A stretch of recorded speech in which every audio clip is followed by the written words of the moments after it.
Bon, il n'y a pas beaucoup d'étudiants ici, mais juste dire, c'est un titre horrible. Il ne faut pas écrire des titres comme ça. Donc ça, c'est la première chose.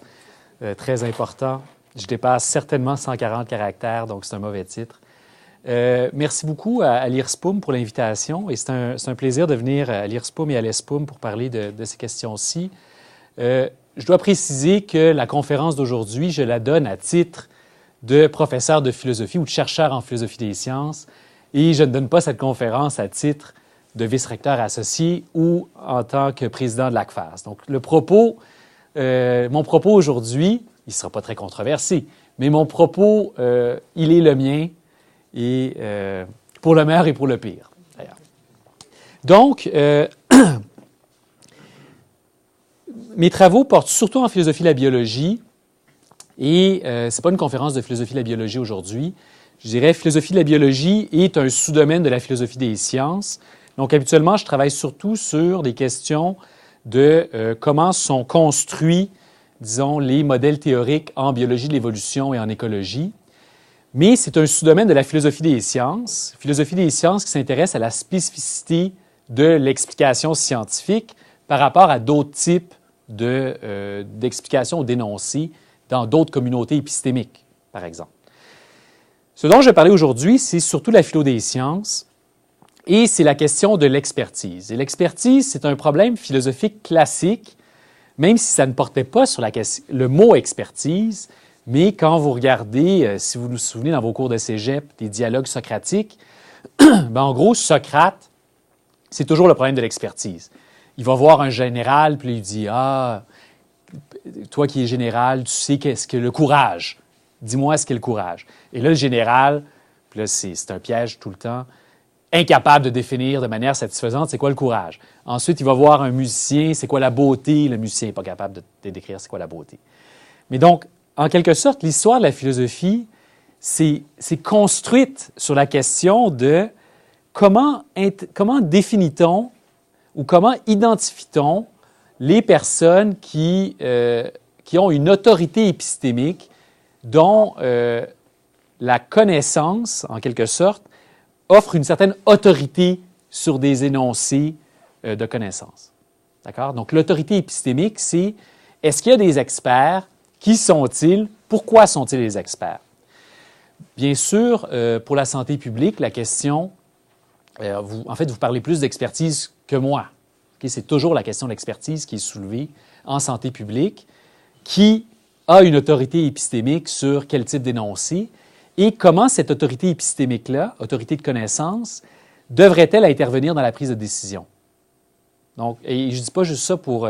j'espère que ça n'a pas l'air à colère, mais je dirais la santé publique, selon moi, c'est... La question de l'expertise, elle est built-in, la discipline. Okay? Et c'est pour ça que je voulais parler de ça aujourd'hui. Si vous voulez que je vienne vous parler de philosophie de la biologie, vous me réinviterez, je viendrai vous parler de peuplier faux-tremble ou de calmar bioluminescent. C'est mon côté plus givré. Mais aujourd'hui, je vais parler de l'expertise et, je dirais, le pendant de l'expertise, qui est le scepticisme par rapport à cette expertise-là. D'abord, il faut comprendre qu'il n'y a pas un scepticisme ou il n'y a pas une confiance envers l'expertise. Ça, ici, c'est un sondage en 2010 que Scientific American avait fait auprès de ses lecteurs. Donc, d'une part, il y a un effet de sélection important. Ce sont des lecteurs de Scientific American. Donc, ce sont déjà des gens qui ont une curiosité par rapport à la culture scientifique. Et la question qui leur était posée était « How much do you trust what scientists say about the following topics? » Donc, le degré de confiance envers les scientifiques par rapport à des objets donnés. Et ce qui est très intéressant, c'est qu'on voit qu'il y a une très grande variabilité, encore une fois, par rapport... Là, il y a un effet de sélection. Parmi des gens qui ont déjà un intérêt par rapport à la science. L'évolution, on parle souvent de créationnisme aux États-Unis, mais en fait, dans un auditoire relativement, dont la littératie scientifique est déjà présente, le degré de confiance est assez élevé. Énergie renouvelable, origine de l'univers, cellules souches, cause du cancer. Et là, on descend, OK? Depression drugs, flu pandemics. Okay? Donc, les objets qui vitamines et suppléments sont ici, sécurité alimentaire, cause de l'autisme.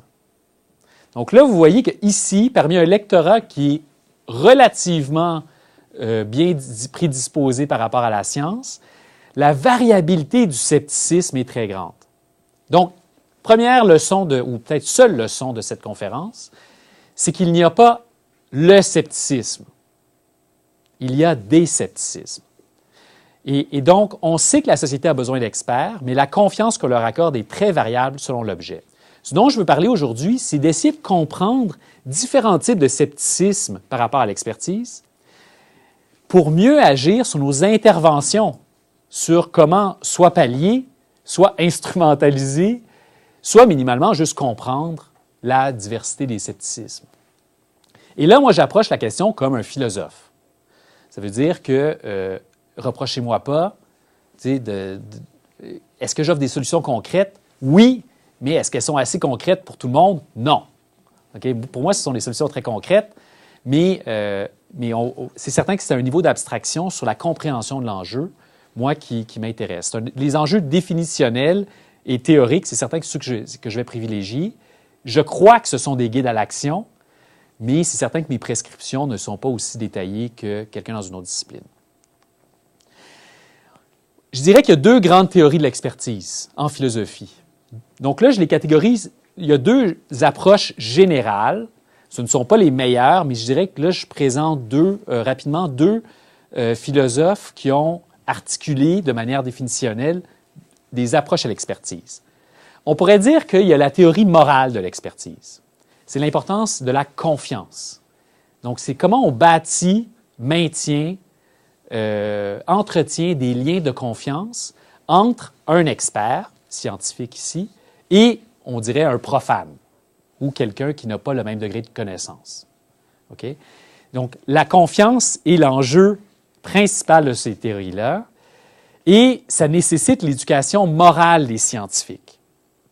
Si on regarde plusieurs codes de déontologie, le Collège royal canadien des médecins, par exemple, c'est pas ça le nom exact, là, je m'en excuse, mais on voit la question de la confiance et la vertu du médecin dans ce lien de confiance-là, okay, qui est énoncé explicitement dans les documents. Ça, c'est bâti sur une théorie morale de l'expertise.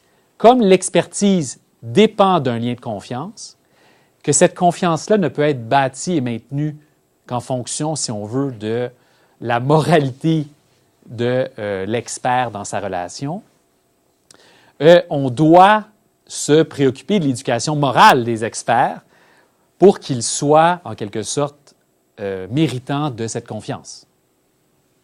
Okay? Donc ça, c'est la théorie morale de l'expertise. Et ça nécessite la diversité des communautés scientifiques parce que la confiance a été profondément minée, attaquée dans l'histoire des sciences de différentes manières. Tuskegee, il y a plusieurs exemples très bien connus en santé publique où la confiance a été effritée par rapport à différentes communautés.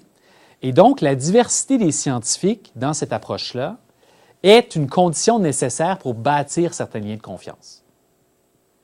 Okay? Mais c'est toujours dans une approche morale. Donc ici, la diversité est en quelque sorte une condition de la confiance. Mais ce n'est pas la diversité des communautés de scientifiques dans cette théorie-là ne joue pas un rôle épistémique. Ce n'est pas parce que des gens de différentes communautés connaissent différemment, c'est parce que des gens de différentes communautés peuvent bâtir des liens que d'autres communautés ne peuvent pas bâtir. Okay? Donc ça, c'est la théorie morale de l'expertise. Les problèmes les plus importants de cette approche-là, c'est qu'on est incapable de gérer les désaccords entre les experts. Si on a deux experts envers qui on a autant confiance, une théorie morale de l'expertise ne nous permet pas de dire « tu devrais peut-être plus écouter telle personne parce que c'est basé sur un plus grand consensus ou c'est parce qu'il y a des résultats empiriques ou quelle que soit la raison qui permettrait de distinguer, ces raisons-là ne peuvent pas vraiment servir si la théorie de l'expertise est basée sur la confiance et non pas sur un degré de connaissance distinct. Okay? Donc, il y a un gros problème ici, comment gérer les désaccords entre les experts dans les approches morales de l'expertise. Deuxièmement, c'est difficile à faire fonctionner. Et là c'est le côté cynique, parce que je ne suis pas éthicien, donc c'est facile pour moi d'être cynique par rapport à ça, mais je dirais, si l'éducation morale fonctionnait, là c'est la version qui se veut plus provocatrice. Okay? Si l'éducation morale fonctionnait, on s'en serait rendu compte. Okay? Donc, si la théorie morale de l'expertise dépend de l'éducation morale des scientifiques, bien, il faut que l'éducation morale fonctionne. Or, minimalement, c'est difficile de démontrer que ça fonctionne. Donc, on peut avoir des agents qui peuvent s'exprimer de manière plus acceptable ou souhaitable, mais est-ce qu'on a vraiment changé leur caractère moral par l'éducation, disons, en deuxième, troisième cycle? Je vais le mettre de manière moins cynique. Je laisse la question ouverte, okay? De l'efficacité. Mais ici je fais des blagues, mais depuis Socrate, encore une fois, se pose la question de l'efficacité de l'éducation morale. Il faut qu'il y ait de l'éducation morale, mais si la relation de confiance envers les experts dépend de l'efficacité causale de cette éducation morale-là, ça semble risqué. Il faut quelque chose de plus que ça. Troisième point qui est très problématique pour la question de l'expertise, c'est que ça renforce les biais de confirmation. Biais de confirmation, c'est qu'on a tendance à accepter des énoncés ou des avis qui se conforment à ce qu'on souhaitait avant d'entendre l'avis. Donc, j'écoute les experts qui me disent que un verre de vin par jour, c'est une très bonne chose. Pourquoi? Parce que j'ai envie de prendre un verre de vin par jour avant l'avis de l'expert. Donc, le biais de confirmation, c'est qu'on a tendance à plus écouter les experts qui disent ce qu'on veut entendre. Si on a une théorie morale de l'expertise, bien, nécessairement, ça va renforcer le biais de confirmation parce qu'on va faire confiance à des gens qui disent ce qu'on a envie d'entendre.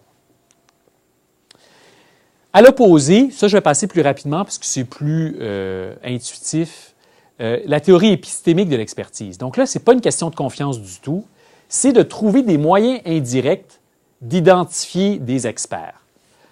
Consensus. Est-ce que le scientifique appartient à un consensus scientifique? Est-ce qu'il y a des diplômes ou des prix? En gros, c'est un moyen indirect de validation ou de certification de l'expert. Et l'existence ou non de conflit d'intérêts ou de biais. Donc là, on s'intéresse à la valeur épistémique, en quelque sorte, des énoncés portés par des porte-paroles d'expertise que sont le scientifique. Mais là, ce n'est pas la question de confiance. Donc, à la limite, je pourrais ne pas faire confiance ou ne pas connaître l'expert, mais utiliser des moyens indirects pour identifier la raisonnabilité, si on veut, de ces énoncés. Problème, c'est que tout ça, ça dépend d'institutions saines. Est-ce que le diplôme et le prix ou les prix sont accordés sur des bases solides? Est-ce qu'on a des moyens adéquats d'identifier et de communiquer l'existence de conflits d'intérêts? Okay? Ce n'est pas un problème absolu, mais ce sont des problèmes sérieux par rapport à la nature de nos institutions scientifiques et dont il faut se préoccuper. Le deuxième point, c'est qu'encore une fois, ça renforce le biais de confirmation. Parce que le consensus scientifique, bien, c'est la confirmation. En quelque sorte, l'astronomie de Ptolémée, avec les épicycles, bien, avait un très grand consensus scientifique à l'époque. D'accord? Donc, une communauté peut avoir radicalement tort. Mais donc là, on renforce le biais de confirmation et ce n'est pas une théorie de l'expertise qui nous permet de contourner le biais de confirmation. Je crois qu'il y a une solution ou une piste de solution vient du sociologue des sciences Robert K. Merton, donc je n'invente rien ici. Robert K. Merton, c'est certain que vous avez entendu parler de ces théories, même si c'est peut-être la première fois dont vous en entendez parler. Self-fulfilling prophecy, c'est Merton. Okay? Il a énormément contribué à l'essor de la sociologie américaine au 20e siècle. Et une des choses qu'il a faites, c'est qu'il, lui, s'intéressait à, disons, pas tant la supériorité, mais l'efficacité de la communauté scientifique à générer des énoncés qui semblaient changer le monde. Et là, il a essayé de comprendre quelles étaient les valeurs de la communauté scientifique qui expliquaient son succès. Okay? Donc, c'était dans une perspective, là, on est dans les années 30-40, Donc, c'était une vision de la science qui était fondamentalement positive. Okay? On n'était pas dans une démarche critique, on ne parlait pas de conflit d'intérêts en tant que tel, tout ça. Là, c'était dit, non, la science fonctionne. Ça nous donne des avions, ça nous donne des fusées, ça donne des armes, okay? Parce qu'à l'époque, c'était important. Comment dire? À l'époque, c'était une métrique de succès de la science. Mais je dirais, donc, c'est dans cette démarche-là où il approchait la question. Je ne vais pas vous parler de toutes ces valeurs-là. C'est une très belle œuvre, c'est très bien écrit. Je veux juste surtout parler du sceptisme organisé. En gros, il disait, puis c'est quelque chose que, comme chercheur, on revendique, implicitement ou non, c'est l'idée que l'évaluation par les pairs, bien, c'est du sceptisme organisé. Okay? Et en quelque sorte, ce que Merton disait, c'est que la communauté scientifique s'est dotée d'outils épistémiques permettant de contrôler les énoncés des experts scientifiques. Okay? Et ça, c'est, disons, la vertu qui explique la valeur épistémique des énoncés des experts. Merton s'est fait critiquer parce que très vite, on a dit, oui, mais dans les faits, ça ne marche pas comme ça. T'sais, on a tendance à dire, l'article ne me cite pas, donc la revue de littérature n'est pas bonne. C'est QFD. Donc, il y a des biais personnels. J'ai pas dévoilé le secret, là. L'évaluation par les pairs, l'évaluation par les pairs ne se fait pas de manière complètement désintéressée. Donc, soit on veut renforcer un champ, soit on veut affaiblir un champ, soit on donne une importance démesurée à des résultats de recherche qui peut-être n'en ont pas. Donc, l'évaluation par les pairs n'est pas parfaite. Et c'est une des critiques, il y en avait d'autres pour les autres normes mertoniennes, dans lesquelles je ne rentrerai pas aujourd'hui. Mais en gros, il y a plusieurs sociologues qui ont dit Merton a tort. Mais c'était mal lire Merton parce que Merton ne disait pas que ces normes-là étaient effectives. Il disait que c'était un idéal régulateur. En gros, c'était une aspiration des chercheurs d'avoir ces valeurs-là de désintéressement, de scepticisme organisé. Et ça, je crois que ça correspond à ça. Il y a peu de chercheurs qui avouent, ou même s'avouent à eux-mêmes, qui sont profondément intéressés et biaisés. Tu sais, c'est pas comme si je disais, comment je vais agrandir mon empire aujourd'hui? OK? Donc, il n'y a pas de... je dirais que la plupart des chercheurs scientifiques, et là, je l'exprime de manière purement anecdotique, mais ont une vision de leur propre démarche épistémique comme étant communaliste, c'est-à-dire qu'on partage des connaissances, en gros. Universaliste, c'est qu'on s'intéresse à la valeur des énoncés indépendamment de la provenance de la personne. Si on veut un antiracisme. Désintéressement, c'est que nous sommes tous pour la recherche de connaissances. Ce n'est pas pour des gains financiers. L'originalité, c'est qu'on tend à privilégier des énoncés qui sont plus originaux que moins originaux. Et sceptisme organisé, c'est qu'un moyen d'agir, tout ça, c'est le regard croisé des pairs. Et je dirais que le scepticisme organisé chez Merton est utilisé pour contrôler pour le reste. En gros, c'est que le scepticisme organisé permet de voir est-ce que cette personne-là, cet article-là est vraiment désintéressé? Ou disons, est-ce que les résultats sont non teintés par des intérêts pécuniaires personnels? Donc, l'erreur est de chercher les valeurs mertoniennes chez les individus, alors que chez Merton, c'était chez les institutions. Les institutions scientifiques étaient mertoniennes, aspiraient aux valeurs mertoniennes. L'exemple du peer review, pour moi, est le meilleur exemple du scepticisme organisé et de valeurs institutionnelles. Parce que le peer review ne garantit pas la vérité. La question, c'est est-ce qu'il accorde une valeur épistémique supérieure à d'autres types d'énoncés émanant de communautés épistémiques? Ça, c'est un article, disons, sur le changement du climat. Okay? Ça, c'est un cartoon que vous avez probablement vu sur plusieurs portes de bureau. Et en gros, c'est que si l'article est accepté, bien, il a été validé, attaqué, appelez ça comme vous voulez, là, mais il a été contrôlé pour des biais personnels, pour des biais épistémiques, par une diversité de chercheurs. Le gars à Hyde Park avec son affiche, il a raison. Disons, comme si il a raison par rapport au changement du climat. Sauf que ça n'a pas été validé.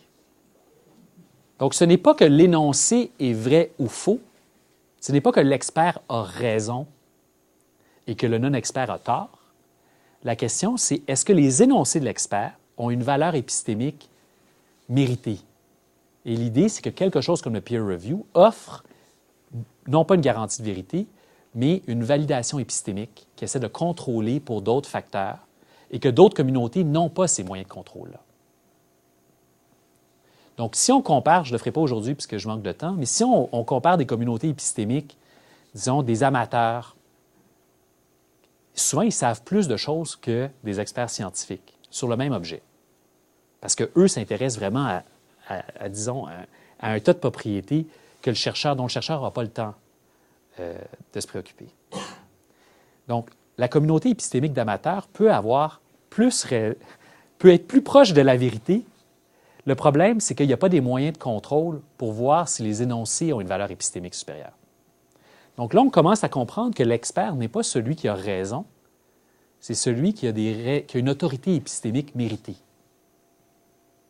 Et ça distingue notre rapport à l'expert. On ne cherche pas l'expert pour la vérité, on cherche l'expert pour un avis validé. Mais ça demande des institutions. L'autorité de l'expert, puis c'est là que je veux parler des différents types de scepticisme. Est-ce que le scepticisme, c'est bien ou mal? C'est une fausse dichotomie. Okay? La question, c'est comment est-ce que le scepticisme ou quel type de scepticisme interviennent dans les énoncés de connaissances? L'autorité de l'expert scientifique dérive en partie, et ça, il faut l'expliquer.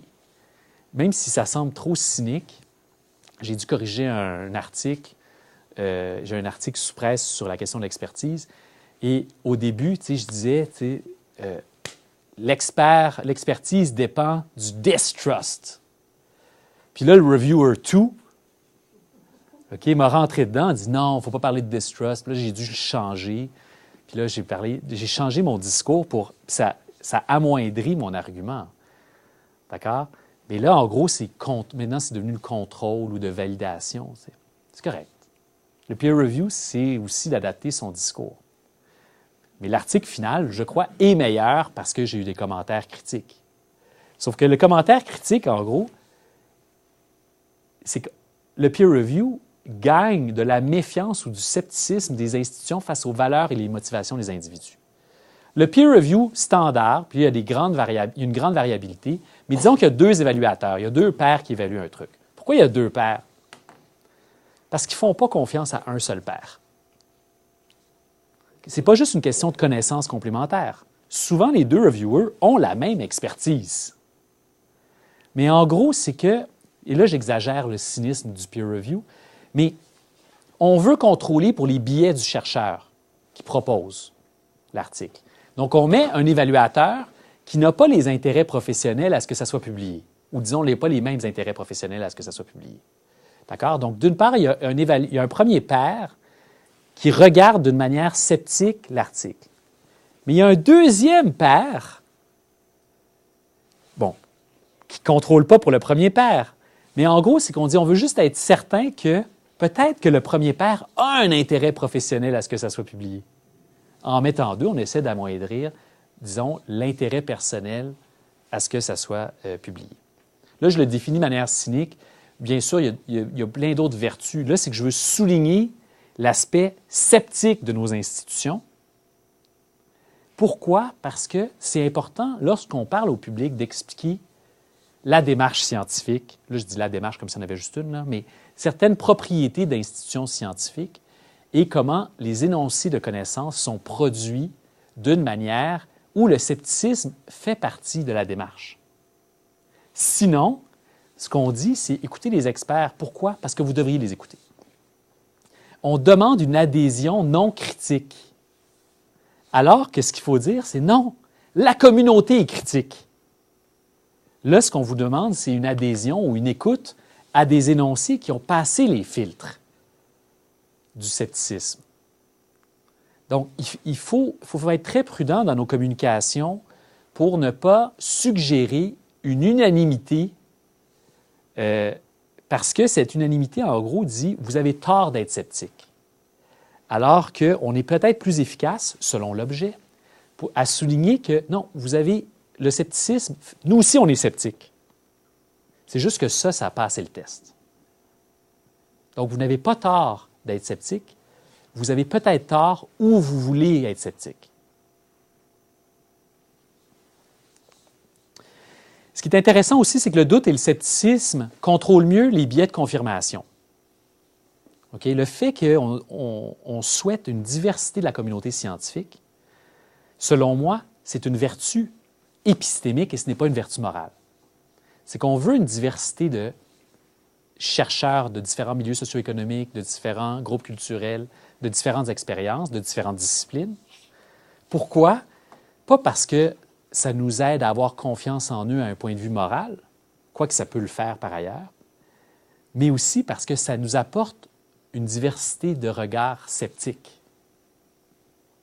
Donc, je crois que, puis là, ça dépend, c'est vraiment au cas par cas selon les pays, mais je crois que c'est un argument plus solide par rapport à la diversité des communautés scientifiques, parce qu'il y a des pays où c'est très homogène, au point de vue socio-économique ou racial. Si on se base sur la confiance comme raison de la diversité, mais qu'on a un groupe homogène, on va se retrouver avec un groupe homogène envers qui on fait confiance. Alors que même si on avait un groupe, même si on était une population homogène, ce que nous ne sommes pas par ailleurs, ça serait bon qu'il y ait une diversité épistémique pour valider, contrôler, être sceptique par rapport aux énoncés.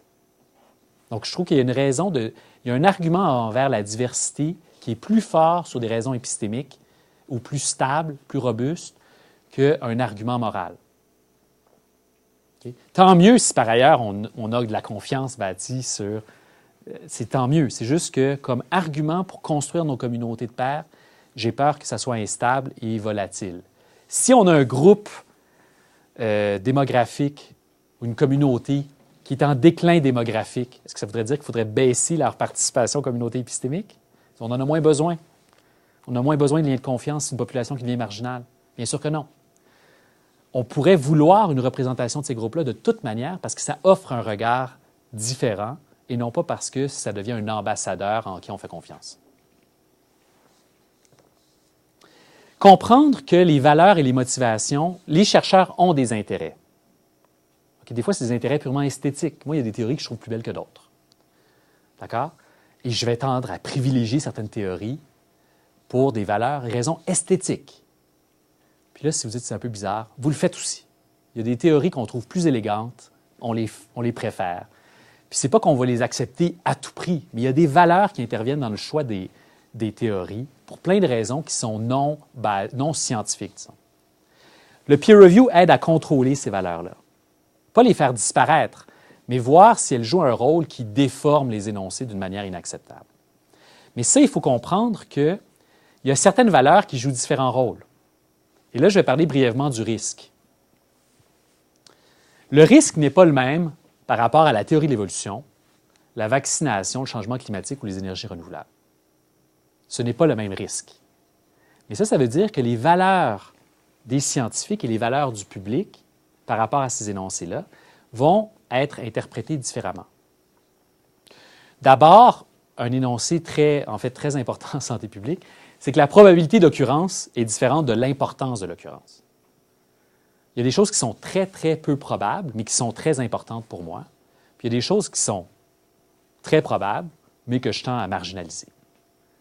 C'est comme ça pour tout le monde. Mais ça, il faut comprendre quel type de risque est en jeu parce que ce sont des valeurs qui vont nous faire interpréter les énoncés des experts différemment. Et l'analyse de risque est en grande partie à propos de nos valeurs. Donc, pour garantir l'autorité des experts ou comprendre la diversité des réactions face à l'expertise, on doit d'abord déterminer si l'objet contient un aspect risque important. Est-ce qu'il y a un risque dans l'énoncé? Ou du moins, est-ce qu'il y a un risque perçu dans l'énoncé? Ça va expliquer en grande partie la diversité des réactions de confiance envers les experts. Ensuite, on doit déterminer si le risque est individuel ou collectif. Pourquoi? Pour les objets à faible risque, disons comme la théorie de l'évolution, il y a un risque moral si vous croyez que vous êtes créationniste, puis que de permettre ça, ça met en cause les âmes des fidèles. C'est un risque qui est perçu de manière concrète. Mais outre le créationnisme littéraliste, pour la plupart, même ceux qui ne croient pas en la théorie de l'évolution, il n'y a pas vraiment de risque. C'est comme, ah, tente pas. Ça demande une réaction à l'expert qui est différente. Pour les risques collectifs, parce que la vaccination, puis là, il y a probablement quelqu'un dans la salle qui sait ça mieux que moi, ou tout le monde, peut-être que tout le monde sait ça mieux que moi, mais ce qui est très troublant avec la réaction face à l'expertise et la vaccination, c'est qu'il y a plusieurs personnes qui font confiance aux experts, mais qui refusent le risque individuel. Donc, ce n'est pas un scepticisme. Ce n'est pas du scepticisme. Ils croient. Disons, les médecins qui refusent de faire vacciner leurs enfants espèrent que les autres se feront vacciner. Donc là, c'est pas un enjeu, c'est pas un enjeu de scepticisme, c'est un enjeu de risque. Et il ne faut pas faire un amalgame entre les deux. Mais ça, c'est important de distinguer les risques collectifs et les risques individuels. S'il y a des risques collectifs, moi, je dirais que l'autorité des experts est plus une affaire de contrat moral, de contrat social. Ce n'est pas tant un enjeu épistémique. Là, je ne parle pas de ceux qui refusent la vaccination parce qu'ils croient en l'autisme, que c'est la cause à l'autisme. C'est un scepticisme localisé. Là, je parle de la réticence de certaines personnes de faire vacciner alors qu'ils veulent quand même que les autres se fassent vacciner. Et ça, c'est beaucoup plus important comme phénomène qu'on le pense. Mais ça, ce n'est pas un enjeu de l'expertise et du scepticisme. C'est un enjeu de contrat moral et social. C'est tuer en société. Il faut à un moment donné accepter qu'il y a des normes de comment on va vivre ensemble et que ça demande des obligations des individus. Mais ce n'est pas un enjeu épistémique en tant que tel. Et pour les enjeux de risque individuel, la confiance est peut-être un meilleur guide. Parce que là, c'est un risque. Là, ce n'est pas un enjeu de contrat moral. C'est est-ce que moi, je prends un risque ou est-ce que j'ai quelque chose à gagner? Là, peut-être que la confiance est plus importante. D'accord? Mais là, on commence à décliner comment il n'y a pas une théorie de l'expertise. Il n'y a pas un problème de l'expertise. Il y a des problèmes de l'expertise et, je dirais, le lieu important est en fonction des risques. Quand je dis une théorie de l'expertise, ici, c'est une théorie multiple de l'expertise, peut nous aider à mieux comprendre la variation dans la confiance envers les experts et à mieux cibler nos interventions. Il ne faut pas présumer que le problème des climato-sceptiques va être réglé de la même manière que le problème de la résistance à la vaccination. Pas juste parce que un, c'est la vaccination, puis l'autre, c'est le climat. C'est juste parce que c'est une structure de risque qui est différente et où le lien de confiance joue de manière différente, où la notion de consensus n'est pas le même. Mais ça demande qu'on distingue les objets d'expertise avant de pouvoir intervenir d'une manière ou d'une autre. En conclusion, je pense qu'un argument crucial pour comprendre, pour susciter de l'adhésion envers l'expertise de manière générale, c'est de montrer que les institutions scientifiques sont sceptiques elles aussi. Donc, ce n'est pas de rejeter le scepticisme, c'est de le contextualiser. Et ça, donc, il faut utiliser le scepticisme et dire, regardez, on est plus sceptique que vous, puis franchement, je peux vous expliquer pourquoi on est des meilleurs sceptiques que vous. Parce que je suis capable de questionner la méthodologie, le contexte théorique, la revue littérature, alors que vous n'êtes pas capable de le faire. Vous n'êtes pas outillé pour le faire. D'accord? Donc, d'une part, il faut se préoccuper de la santé des institutions scientifiques parce qu'elles sont garantes de notre expertise. Ça, c'est crucial. Et ça veut dire que les chercheurs ne peuvent pas déléguer à d'autres de se préoccuper des institutions scientifiques, comme si ça se faisait tout seul ou par une bureaucratie bienveillante. Non, c'est les conditions même de votre efficacité comme expert. Ensuite, les chercheurs doivent expliquer les avantages épistémiques de l'expertise scientifique. Ce n'est pas juste de dire « ça a été peer-reviewed ». Quand j'entends ça dans les médias, je me dis, c'est tellement proche et loin d'une solution satisfaisante. Okay? C'est proche parce que ça explique la valeur épistémique de quelque chose, mais ça ne l'explique pas, ça le dit. C'est quoi le peer review? C'est quoi le peer review? Il faut expliquer ça. Dire ça, c'est une revue qui accepte seulement 15 des articles, disons. C'est un critère de sélectivité qui semble accorder une valeur épistémique. On dit, ils reçoivent un tas d'articles, ils acceptent les meilleurs. Qu'est-ce que ça veut dire les meilleurs? Ça veut dire ceux qui ont été acceptés, ceux que... Il faut l'expliquer un peu, pas dans une entrevue de 2 minutes. Mais là, je dirais, c'est qu'on ne le fait jamais. Donc, on est très loin. On ne peut pas l'expliquer dans toutes les entrevues, mais ça serait le fun qu'on le fasse des fois. Ou l'expliquer à vos étudiants. Ça veut dire, c'est quoi le peer review dans votre discipline? Est-ce que vous l'avez expliqué à vos étudiants? Pas comment faire accepter un article. Ça, je le fais avec mes étudiants par ailleurs. Il y a des trucs. Mais c'est ça, une autre conférence. Je pourrais vous donner une autre conférence. Comment faire accepter les articles? Comment augmenter la probabilité d'acceptation d'un article? Il y a des choses à faire, il y a des choses à ne pas faire. Okay? Truc tout de suite en parenthèse, ne dites pas « X a radicalement tort ». Si vous enlevez les adverbes, d'une part, c'est rarement utile, mais par ailleurs, si vous dites que quelqu'un a tort, comme il y a une chance importante que ce soit un de vos reviewers et qui disent « Je suis intelligent, il dit que j'ai tort, donc il n'est pas intelligent. » C'est QFD. On refuse l'article. Okay? Blague à part.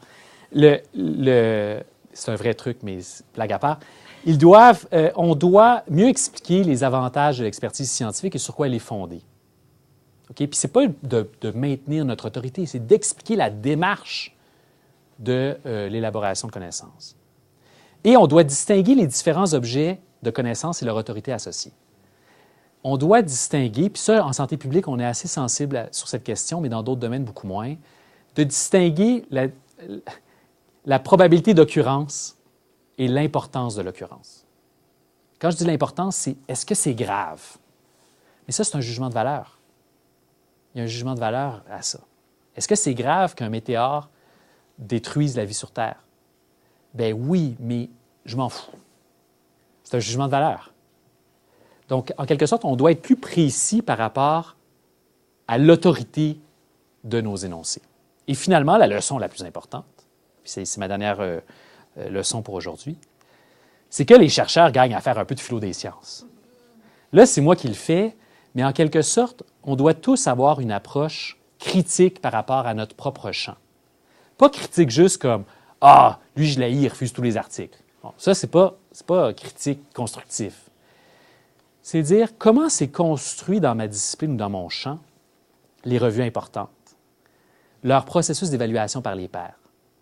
Qu'est-ce qu'on essayait de faire par tel type? Il y a des évaluations en double aveugle. Il y en a qui ne sont pas en double aveugle.